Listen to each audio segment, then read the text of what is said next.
ভাঙছে নদীর তীর, বিলীন হচ্ছে জনপদ। পানি বাড়ার সঙ্গে সঙ্গে ভাঙন বেড়েছে মধুমতি নদীতে। এরই মধ্যে নড়াইলের অন্তত ১৫টি গ্রামের শতাধিক বসতবাড়ি নদী গর্ভে বিলীন। এলাকাবাসী জানান, গত বছর পানি উন্নয়ন বোর্ড ঝুঁকিপূর্ণ ২৩টি পয়েন্টে জিও ব্যাগ ফেললেও এবছর তা বিলীন হয়ে গেছে। শীঘ্রই ভাঙন রোধে ব্যবস্থা নেওয়ার দাবি তাদের। আমাদের জমি জমা সব নদীতে ভেঙে গেছে, আমরা কি খাই বাঁচবো? বাড়ি ভাঙছে, আমারে নদীতে আমারে শেষ করে দিয়েছে, আমার কিছু নাই। রাতে শুয়ে থাকি, আমাদের পরিবার সমত গাঙ্গে চলে যাচ্ছে।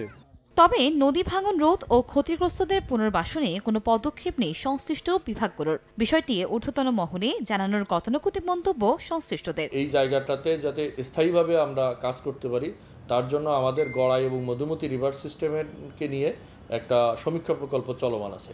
আমরা প্রাথমিকভাবে যারা নদী ভাঙনের শিকার হয়েছে তাদের তালিকা তৈরি করছি এবং সেই অনুযায়ী তাদেরকে পুনর্বাসন পরিকল্পনা নিয়ে সেটি আমরা ঊর্ধ্বতন কর্তৃপক্ষকে অবহিত করেছি। নগদের কাছে সব গ্রাহকই প্রিয়, তাই তো সারা দেশে ক্যাশ আউট চার্জ সবচেয়ে কম। পানি উন্নয়ন বোর্ডের তথ্যমতে জেলার 10টি পয়েন্ট ঝুঁকিপূর্ণ চিহ্নিত করে ৩.৫ কিলোমিটার এলাকার ভাঙন রোধে ২৩ কোটি টাকা বরাদ্দ চাওয়া হয়েছে। সময় সংবাদ, নড়াইল।